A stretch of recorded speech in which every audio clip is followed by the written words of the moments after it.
back to the Daily Arizona Update. Today is September 2nd, and we're talking about all things First Friday, and I'm going to give you the complete guide to First Friday, all the way from where to park, where you should be heading after the art museum, and all the things that you need to check out to make sure that you're having the right First Friday experience from someone who has been to a handful of them. So I am Cole Rep. I'm a real estate agent in the state of Arizona who would love to earn your business if you're looking to relocate, buy, sell, or invest in Arizona.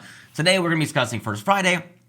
And the promise for the video today is if you watch this video all the way through, you're gonna have a complete understanding for First Friday, and you're not gonna have to worry about dealing with where to park or any of the craziness that happens in downtown Phoenix with all the road closures and all of the, uniqueness that comes with the beauty that is First Friday. So without further ado, let's get into the video. Real quick, if you are here ever for math, that was yesterday's video. I posted this one.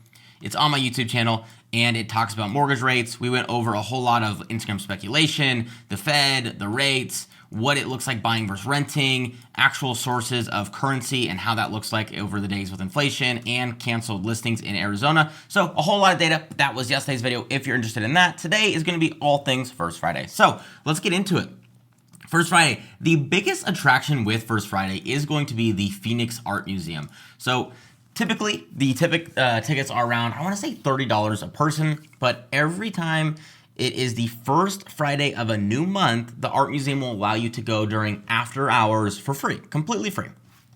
The pros and cons of that is the art museum is beautiful to check out. There's always new exhibits being cycled in and out of it, but when it's free, it brings chaos. So first off, I just want to get to parking. I just want to get right to it because this part, for me, was a real surprise and kind of hectic. So when you're coming in, you're likely going to be coming in off McDowell if you are coming from the East Valley. If you're coming from the West Valley, you might come Central. But for the most part, you're going to be coming off this road here. I don't know why it won't give me the pen. Here we go. You're going to be coming off this road here, and then you're going to go up right here. And then your GPS is going to want you to turn in. But this whole section of parking is going to be blocked off for handicap parking, I believe what it is. So now you have most of the valley trying to fit into these parking spots here, which I don't know if you've ever been to somewhere with terrible parking. I'm sure you have, but this is a nightmare. There's cars that are all trying to reverse and block, and eventually you get in this weird 19 stack car pileup where you go nowhere. So what you need to be doing is go up Alvarado and then go into this church parking lot here. There's going to be almost no competition for parking. These are all parking spots, all two-way spots in this whole thing, and there's no issue. I know that this is okay to do because I asked the museum itself. I said, hey, I'm not going to deal with all this. Is there valet or is there parking here? And they said, just go to the church. So first off, don't even try to park here. Just accept you're going to be parking a little far. The weather's getting nicer. Don't even worry about it. And then just walk down the sidewalk.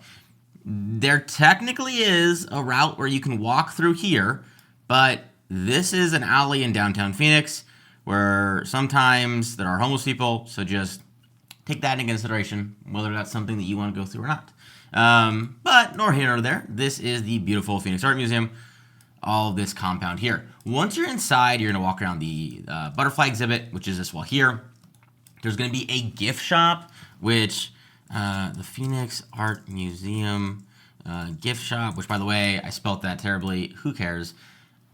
I find this hilarious because they have such a hodgepodge of items to get. A bunch of different art. I mean, obviously, you're going to need some, what are these, Herman Miller chairs. I mean, they're beautiful, but you're getting right into the gift shop in classic fashion. And then from there, you typically have up to, I want to say 3 different stories of art you can check out. There's no rush. Go wherever route you want.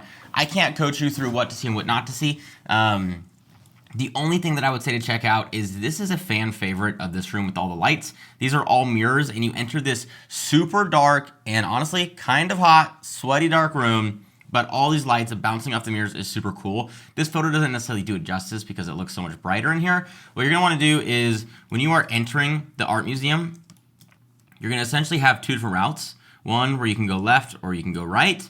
If you go left, you are going to end up in this room. Another important thing is you're gonna wanna get tickets. So this is super important because when you get in line, and you walk in the front, there's gonna be 2 different sections. One, for all the people just showing up, and then 2, for anyone with tickets. Shocker, there is never a line for those of you with tickets. There is never anyone waiting. So normally there's gonna be 30, 40 people lined up for the free area. Just get tickets. This is the link. If you want it, and I forget to put this in the description, make sure to comment and I will send it to you. But it just gives you a page like this. You select how many adults you want, which as you can see, there's no limitations. So if you're bringing a big party, just bring everyone, get tickets for the whole group, and this is it. Make an account, continue as guest, whatever that looks like. And then it's gonna ask for an email so they can email them to you, and that's it. So make sure you have tickets for the Phoenix Art Museum. You can also go to the Japanese Friendship Garden, which is not something that is, I don't believe it's open all year long. For the most part, it's not that great to go to during the summer because it's hot and miserable, if I'm being honest. But if you go to this, as the fall season is beginning to pick up, now is the time. This first Friday, I might actually go check it out as well, so I'll let you know on the next video update if I do. It's this whole loop here. It is super pretty. Obviously very green for Arizona, which is something that isn't really happening for the most part, but it's less desired than the art museum, so there is a lot less parking. So this is your parking here right off of 3rd and Latham. Or if you're okay with a little bit of walk, this Portland Parkway Park is beautiful. These buildings, it's a whole different city of Arizona. Anything in technology never fails. We're back. Parking on this is kind of tricky, but if you go down here, this whole section is actually a parking garage as well. There is multi-levels in here. First and last is a great spot to get food if you're looking to do something like that, but I would just walk up. You can walk up this straight here and end up in the same spot. I'm sure there's cut-throughs here, and I'm sure you can go all the way around if you want as well. But this area is really beautiful, so I wouldn't be too nervous of parking a little bit further, getting some steps in, and going to check it out. So after you've gone to most likely either one or the other, I don't imagine you're gonna go to both of them, you're gonna end up on Roosevelt Row, which is going to be this section here, blocked off completely from traffic. So there is a lot to do. There are food trucks, there are vendors selling you art, bracelets, rings, all the typical street vendor kind of things. There's art pop-ups every once in a while, but the biggest thing is there's just a lot more to do, and you're not really gonna know what to expect initially. First of all, again, let's talk parking. So this is maybe not do this at your own risk, okay? I've done it, but I can't say this is necessarily the best way to do. If you're looking for something that is guaranteed to be good, free parking, but you're okay with some steps, I would go right off of 7th, I would turn right, I would head up 5th Street, and then I would park along Moreland. This road right here, normally I park right around here because I had a buddy that lived in these complexes, so that's why I felt confident doing it. But typically what we do is we do that, and then we just walk down 3rd, head up here, and then now we're in the thick of it. It's not that long of a walk. You can also go up 5th Street and then kind of make some cuts around here. No matter where you go in this section, you're going to be in a good spot, and this parking is going to be, from my understanding, again, from experience, I have done this, completely free. So that is going to be, I don't know, let's call it half a mile, but it gets you to the whole Roosevelt Row section that you want to check out here. Other options, again, this is all going to be blocked off. So I, for the most part, default to the farmer's market parking lot, which is around here. The only downside is this parking is typically like 30 bucks, which kind of stings. So I would say check out up here on Moreland. There might be, I mean, you can see that there's other parking garages here. Check out what their pricing is. And you might be able to find some street parking along the roads here, but just don't count on it because things are chaotic, right? So worst case, you have 2 guaranteed spots right here near the farmer's market or up here on Moreland. Just be okay with some steps. It's not the end of the world. The weather's getting nice. Let's go. Now, when you're at Roosevelt Row, the things that you can do is there's going to be the whole section here blocked off. There's going to be a bunch of street vendors going up and down here, as well as up and down here. Most of the time, there's like a dance circle happening in here. If dance is your thing, get in there. Go check it out. There's going to be Sake House right here. Typically, what we like to do is go to Wilderness right here, which is the bar that I've got added right down here. I would go check out Wilderness, And then I would roam around to, God, I've got so many tabs now.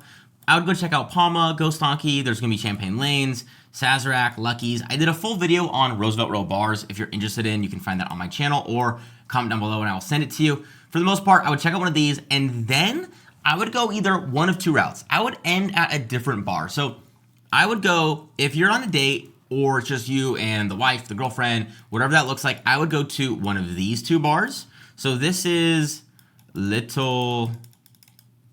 God, I bet this just sounds beautiful on the mic. Little Rituals. So this is going to be a little bit farther south near the Suns Arena. I don't know if they've renamed that just yet, but it looks at the arena. So this is the arena itself. And this is a really beautiful window that you can see through. The whole bar is a vibe. The pricing's not super crazy, but this could be a really good spot for a more chill, sit-down date sort of scene. Now you have here, which is Melinda's Alley. So this was in a hotel, in the basement of a hotel that was burned down once and then actually collapsed a second time. I'm not going to spoil the history for you because they like to share it, but they say that it's kind of this haunted downstairs basement sort of bar.